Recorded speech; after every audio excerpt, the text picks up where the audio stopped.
I, Major Delwar, retired from Bangladesh Army honorably, having served for many years at home in different important positions, including at United Nations Peacekeeping Mission in Bosnia. I was a well-known good officer with very good academic and training records. While in Army, I also played important role in Army software and systems development. Now, a Canadian citizen running software business, also worked at many prominent companies across the United States as senior software engineer. I left Bangladesh on my own will due to corruption and oppression of fascist government in Bangladesh. And now I speak on behalf of oppressed people of Bangladesh to bring back democracy and voting rights of people as I see it my responsibility as Bangladeshi and a Canadian citizen. I am not alone in this. There are 160 million oppressed Bangladeshi people and most of the patriot members of the Bangladeshi armed forces with me. India nakedly helped establish fascism in Bangladesh. Bangladesh is under fascist Sheikh Hasina government since last 12 years, where people have no voting rights and no freedom of speech.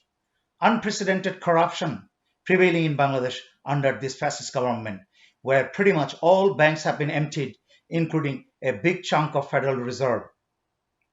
New York Times, Washington Post, and other popular media already highlighted on fascism in Bangladesh, and famous journalist Mehdi Hassan compared this fascist Hasina with North Korea's fascist president Kim Jong un and Syria's Bashar al Assad in Oxford University interview. There is no opposition political party, and Bangladesh is under one party autocratic rule. Country's judicial system has been destroyed, and law enforcing agencies like police, rapid action battalion, and border security force have been used to kidnap and kill people randomly.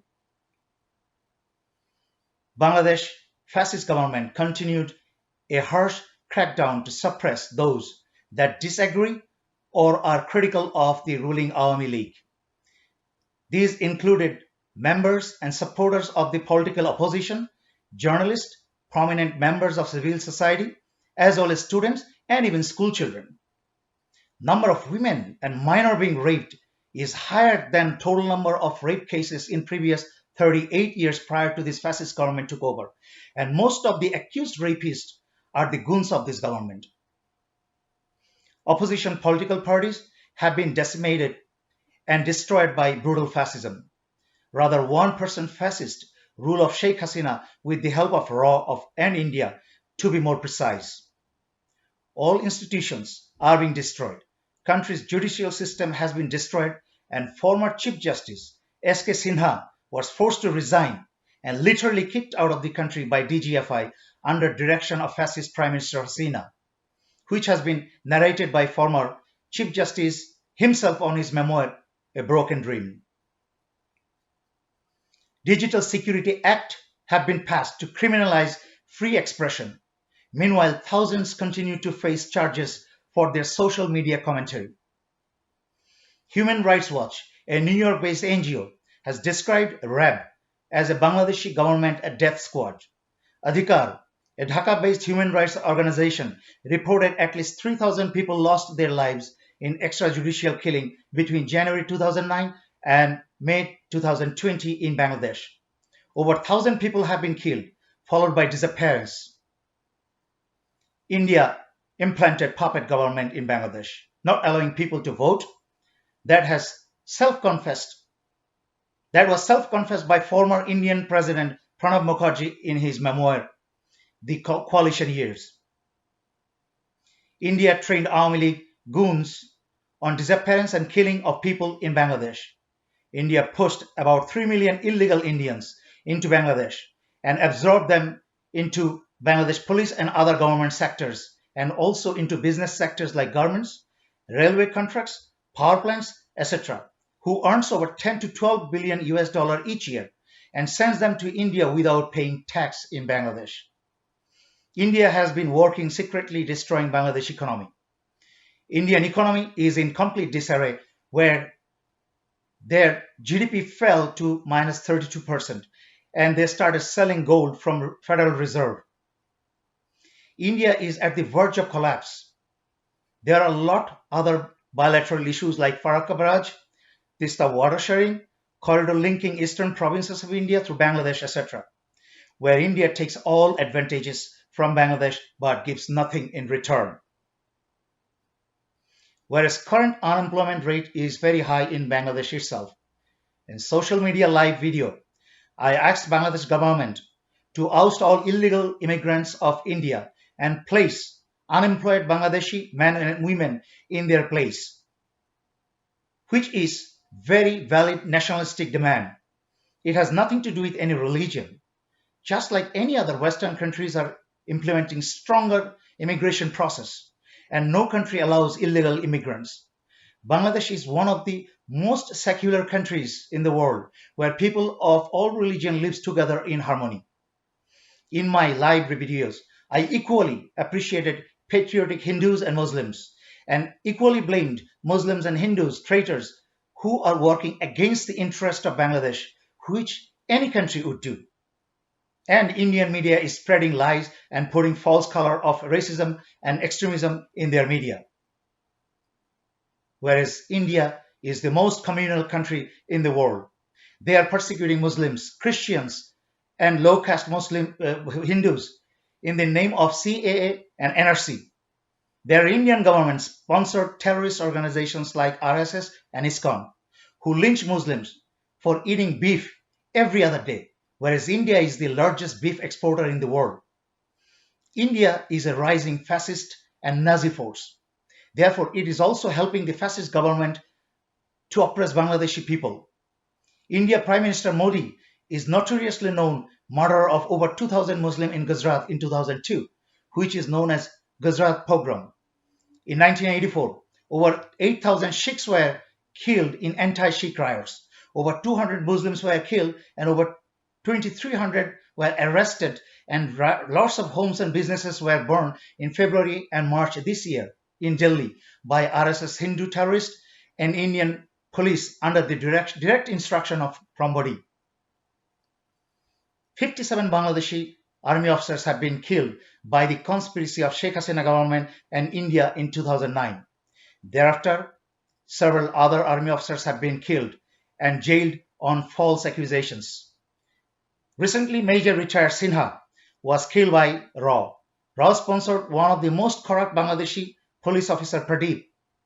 Pradeep was a drug lord being a police officer and killed over 200 innocent civilians prior to killing Sinha.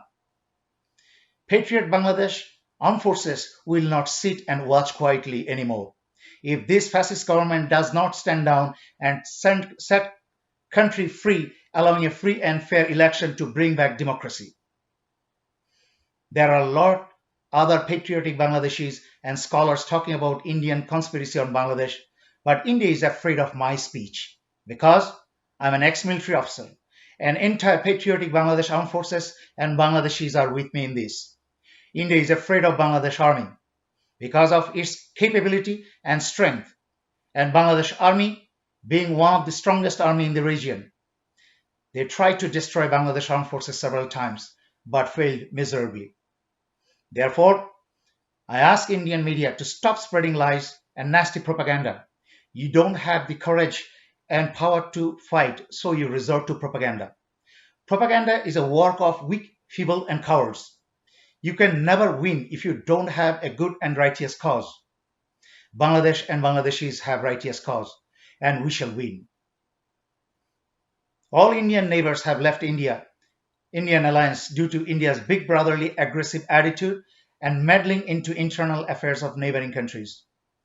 I ask again all illegal Indians to get out of Bangladesh, and I ask India and its goon RAW to stop messing with internal affairs of Bangladesh. I ask all Bangladeshis to be prepared to rise against Indian aggression and all Indian collaborators in Bangladesh whenever I give a clarion call. I urge again all hostile intelligence services personnel to stop interfering in Bangladesh internal affairs, stop killing, abduction of innocent people within our territories and along the border, and get the hell out of Bangladesh when you have time. Otherwise, all of you will be sorted out and Appropriate action will be taken as per law of the land by patriotic people and all institution and disciplined forces of Bangladesh. But we categorically say we want good relationship with all as our foreign policy suggests. And we want friendship with all and malice to none, provided you stop interference in our peace-loving Bangladesh. We have topped again in United Nations peacekeeping according to the latest statistics. If we can maintain peace in the world, definitely we can maintain peace in our beloved motherland too. So I urge whole world to allow us to remain at peace, independent and democratic as we are the foremost nation who have consistently delivered peace around the world. We think we deserve it and capable to maintain in our country too. Thank you all. Stay with oppressed and against oppressors around the world. Let there be peace everywhere in the world. Beloved Bangladeshis, remain firm, disciplined, confident for peace, freedom and justice, and remain ready, if need be, to tear down fascist government if it does not change its course like 1971 to protect our very dear independence and democracy. May Bangladesh remain independent and democratic forever. Thank you.